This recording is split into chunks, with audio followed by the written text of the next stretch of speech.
Shalom, dear friends. We have this idea of Bein Hazmanim that you have, even with schools, you have school, and then you have summer vacation, winter vacation. These Bein Hazmanim, in between schedules, and the question is, does this create a Torah scholar to have these breaks? So you can understand that people get taxed day by day in their studies, and they need a vacation. It's hard to go out in the middle of a regular scheduled Torah experience in yeshiva, in kollel. Like, how do you make that interruption and take a couple days off? It's hard to do that. So if everyone takes the same time off, you come back, you rejuvenate yourself, and you continue learning. But a Torah scholar, there is no such thing. A Torah scholar, there is no Bein Hazmanim. If he's going to go and take a vacation to the Kinneret, then he's going to go and make sure he's learning even more than he did in yeshiva and kollel. That's a true Torah scholar. I was once, during his Bein Hazmanim, going with a friend, 3 of us. And one of the young men was the son of one of the great Rosh Hashivas, and we'll mention his name. And he became a Rosh Hashiva also himself later on. But when we were in the car, the Sefer was open. When we were at the Kinneret, the Sefer was open, because a true Torah scholar does not believe and hold by Bein Hazmanim. There is no such thing as taking a day off in the study of Torah, in the growth of coming closer to Hashem. It doesn't exist. It's not even a concept that they can understand.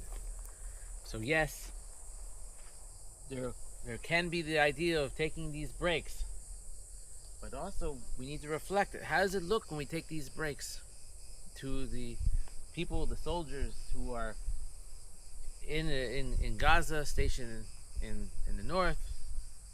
And then here you are, you're taking these breaks while they're preparing for war.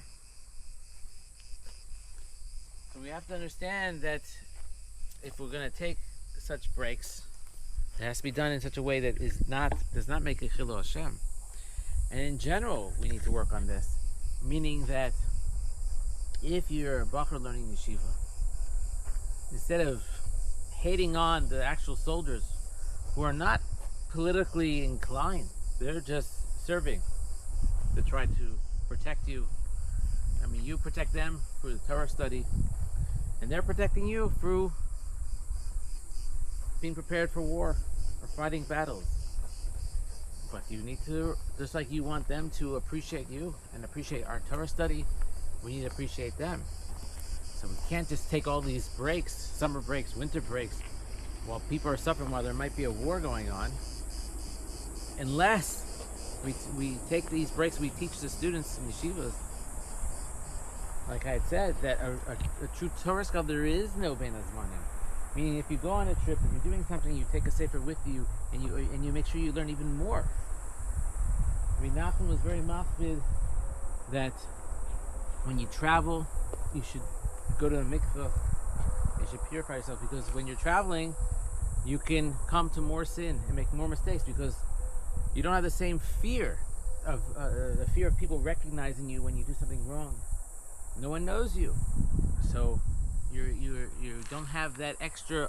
You should fear Hashem, because Hashem sees everything, no matter where you go. But some of us, that extra little bit of fear that isn't true Yiras Shamayim, that other people could see us doing something wrong, makes us take a step back and think before we do something. So he says, if you go on traveling, go to the mikvah. You should persevere even more. So that's what I'm saying to you, that this idea of Bein Hazmanim, if you want to go and offer it to the students in yeshivas, and you think that they need this, then you need to also teach them that if they want to be a true Ben Torah, like the old days, what did the scholars do who went to the old time yeshiva Chachmei Lublin? What did they do during this Bein Hazmanim? And a lot of them stayed. They didn't leave the yeshiva. The ones who left, what did they do?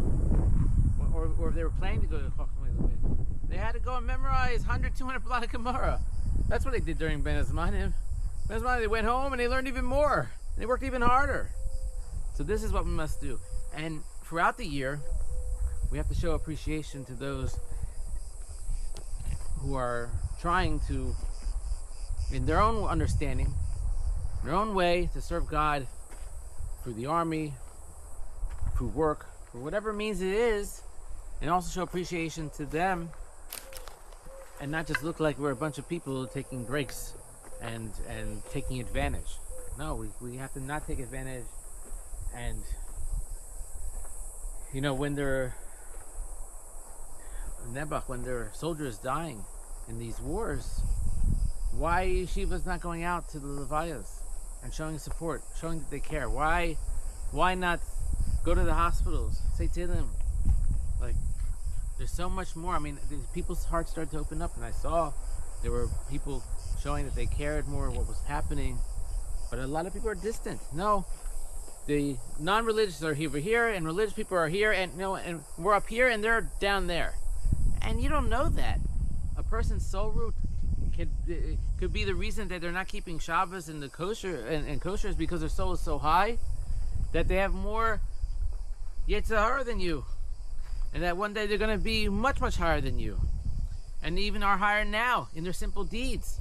You don't know the chesed that they do and the mitzvahs they do behind the doors to help one another. Stop judging people, but be there. Show that you care, that every Jew is important, that you respect every person. And every shir I give now, I speak about Ahavas Yisrael. This is what brings Mashiach. This is where we're faltering in our Ahavas Yisrael. And now let's come back to the idea of Ben Azmanim. Ben Azmanim is a time for you, yes, to rejuvenate, but I also believe that person in general should leave themselves room to breathe. We work the students so hard in learning, and they just break.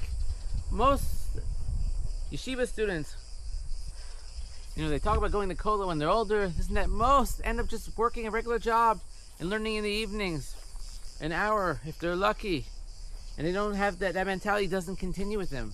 So why are we throwing down their throats to only Gemara? Teach them good midos, teach them Ahavas Yisrael, teach them how to live a life of balance, because that's what they're going to need.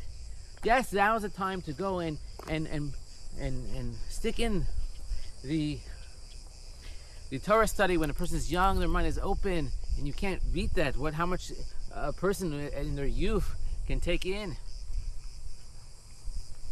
versus someone who's older already. It gets more difficult. But mamish, there's like a point that the yeshivas are missing. Your students, you're the person that's learning there 10 hours a day, you're so proud of. When he leaves yeshiva, he's not doing that anymore. You want him to. You want to give him the tools so he can do it. But you're not giving him all the tools, because he has to know how to go and live in the real world. And in the real world, it's not, you don't have necessarily Ben Azmanim and winter breaks, summer breaks, all this time off. You have to live real life. You have children, you have family, you have work, you have to pay bills. So we need to give more than just the tools of Gemara. We have to build people up. We have to build neshamos that have Ahavas Yisrael, that have Yiras Shamayim, that have Deveikus in their study. Not that they know how to learn things that they like as well, not just things that are hard and difficult. So just because someone can read Rashi and Tosfos, is that going to make them a man in the real world in 5 years, 10 years, 15 years from now? It's important. But where is the Musar study? Where is the Musar study? Where is the study that's going to help them to have Shalom Bayit when they're married? What's going to teach them